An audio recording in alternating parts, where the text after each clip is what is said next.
Salut la compagnie! Ouais non, je suis pas sûre pour ça là. Bon, aujourd'hui, place aux légendes. Je vous laisse avec la légende de la Lune.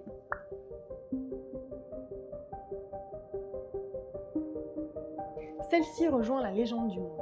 La légende se passe il y a très longtemps, lors d'un temps que personne ne peut imaginer. Ce temps-là appartenait à autre chose.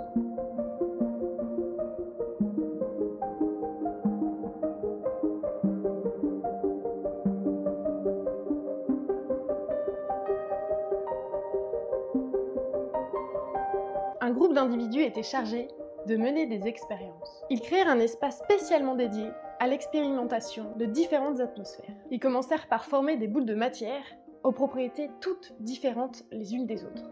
Chaque individu avait leur zone dédiée pour effectuer leurs expériences. Et parmi eux se trouvait Ilatian. Ilatian avait créé une boule de matière de taille moyenne. Cette boule rocheuse était passée par plusieurs états, ce qui la fascinait.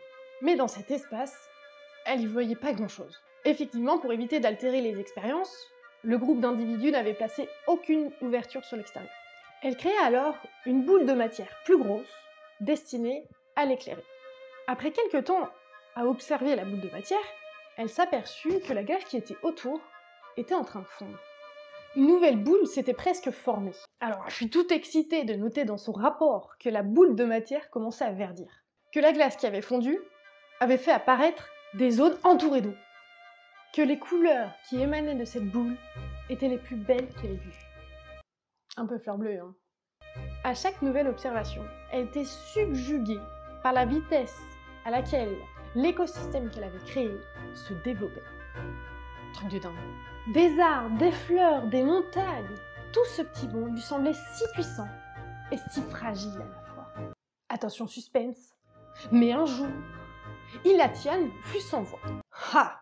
Vous vous demandez pourquoi? Je vais vous répondre. Elle aperçut un petit groupe d'êtres vivants, plus évolués cette fois. Ce groupe semblait communiquer plus facilement entre eux.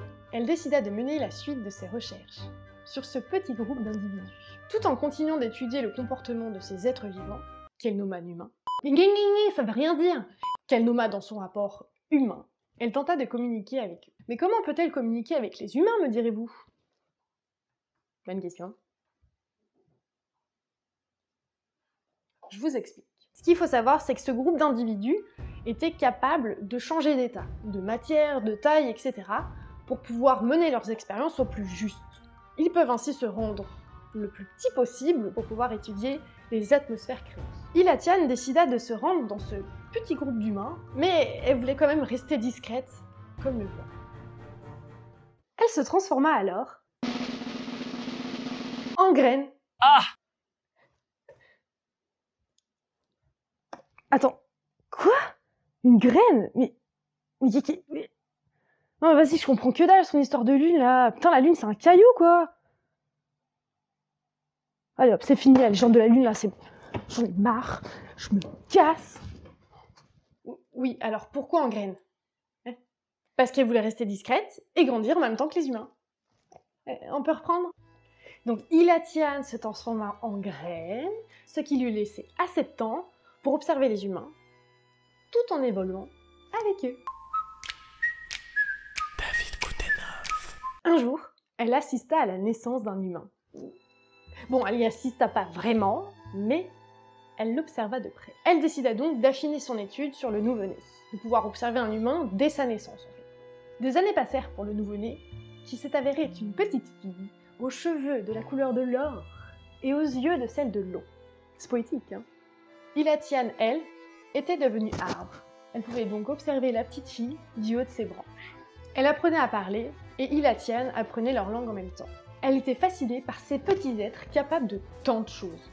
Elle apprit que la boule de matière qu'elle avait créée pour ses travaux avait été nommée Soleil, et que celui-ci réchauffait le cœur des humains. Mais un jour, Ilatian aperçut la petite fille pleurer. Elle était toute tremblante et semblait avoir peur. Elle s'était assise au pied de l'arbre. Comme chaque nuit, la jeune fille devait aider son père à mettre à l'abri les animaux que le groupe élevait. Mais cette fois-ci, c'était différent. Cette fois-ci, elle était seule. Ilatian se demanda donc...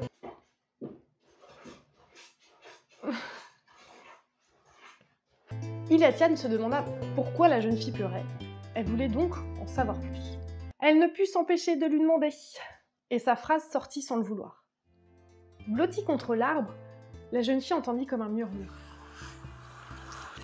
Une voix s'inquiétait pour elle. Alors, elle pensait au début que c'était la voix de sa mère, mais Iliatiane ne voulait pas qu'elle soit triste et reposa la question. « Qu'y a-t-il, ma petite ?»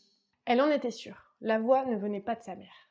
Mais après tout, cette voix était chaleureuse et ne l'effrayait pas. Au contraire, elle la mettait à l'aise. Elle expliqua alors à ce murmure pourquoi elle avait peur et pourquoi elle pleurait. C'était parce que chaque nuit, elle sortait dans le noir pour s'occuper des animaux avec son père.